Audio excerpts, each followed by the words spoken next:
10 hal tentang uang yang sering disalahartikan orang miskin.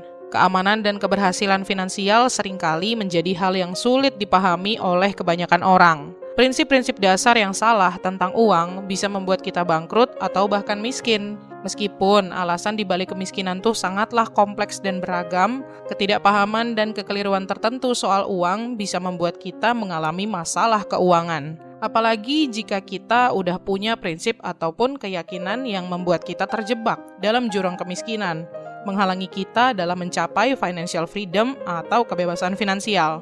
Di video kali ini, aku mau bahas beberapa pandangan dan mitos umum yang keliru soal uang, sekaligus prinsip-prinsip dasar yang bisa membantu kalian mengelola keuangan pribadi agar bisa menggapai masa depan finansial yang lebih aman.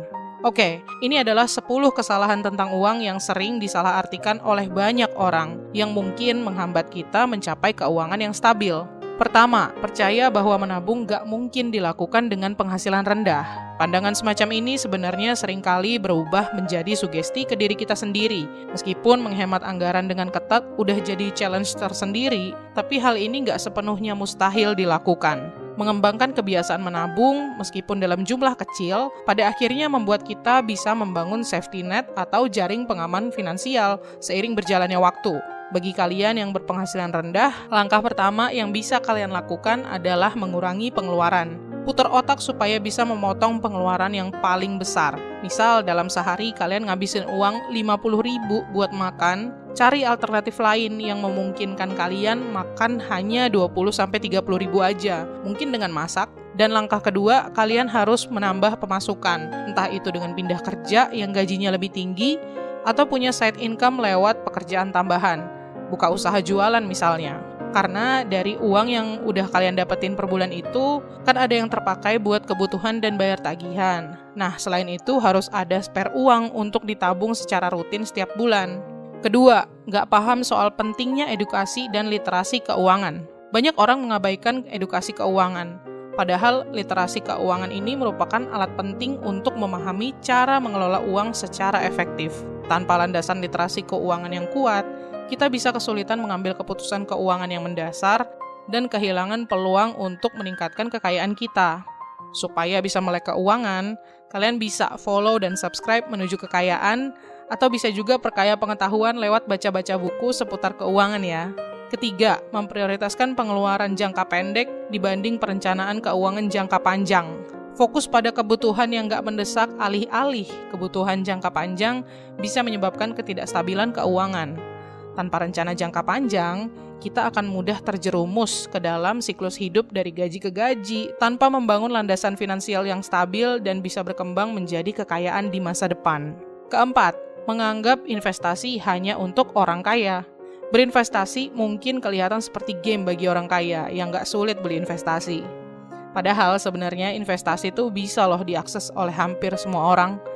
Apalagi di zaman sekarang lewat aplikasi fintech di smartphone, kita nggak perlu nyiapin uang dalam jumlah besar untuk investasi. Bahkan bisa mulai dengan Rp10.000 buat beli reksadana.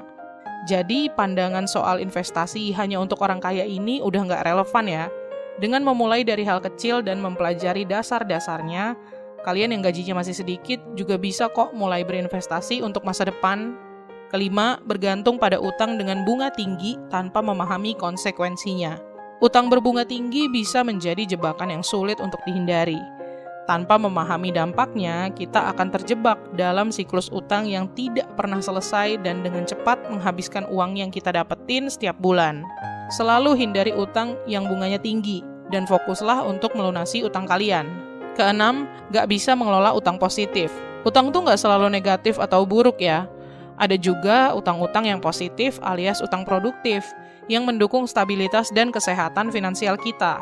Utang positif tuh contohnya, kalian pengen beli properti ruko dengan cara kredit. Ruko itu akan kalian fungsikan sebagai tempat usaha, misalnya buka warung kopi.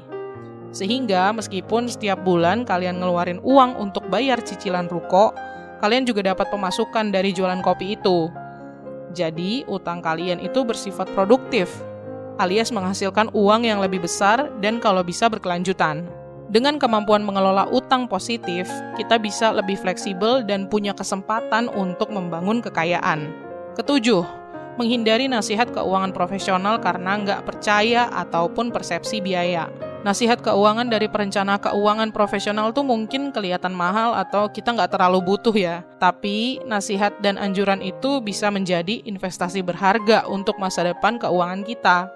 Nasihat profesional dapat memberikan panduan dan kejelasan, baik itu dalam membuat anggaran, merencanakan masa pensiun, sampai menghadapi situasi keuangan yang kompleks. Kedelapan, melihat uang sebagai sesuatu yang tidak akan pernah cukup. Ini terjadi kalau kalian punya mindset bahwa kalian nggak memiliki cukup harta sehingga terus-menerus memakai uang untuk membeli sesuatu supaya kamu bisa merasa cukup atau puas. Boro-boro nabung dan investasi, pola pikir ini akan membuat kalian terjebak dalam siklus kesulitan secara finansial dan juga membatasi peluang kalian untuk berkembang. Nah, untuk bisa merasa cukup, cobalah selalu berpikir ulang tentang plus minus sebelum kalian belanja sesuatu. Berpikir positif soal harta yang kalian miliki sekarang, dan bersyukur. Kesembilan, gak sadar pentingnya budgeting dan track pengeluaran. Tanpa budgeting atau penganggaran alias pemahaman yang jelas tentang kemana perginya uang, kalian akan sulit mengendalikan finansial. Melacak pengeluaran dan membuat anggaran sangat penting supaya kita bisa mengambil keputusan yang tepat sesuai goals finansial yang ingin dicapai. Ke-10, terobsesi pada materi dan meremehkan stabilitas finansial maupun investasi pada pengembangan diri. Kepemilikan materi dapat memberikan kepuasan sementara, tapi seringkali tidak menghasilkan kebahagiaan jangka panjang atau keamanan finansial. Dengan memprioritaskan investasi pada diri sendiri, seperti misalnya pendidikan dan pengembangan pribadi, dan berfokus pada keamanan finansial dapat membuat kita bisa membangun kehidupan yang lebih stabil. Oke, jadi gitu ya. Semoga kalian paham dan bisa mengubah mindset kalian soal uang, agar bisa segera mencapai kestabilan finansial kalian dan akhirnya bisa mewujudkan kekayaan. Terima kasih udah nonton, jangan lupa klik tombol like dan subscribe, dan komen tips apa lagi yang kamu butuhin seputar finansial.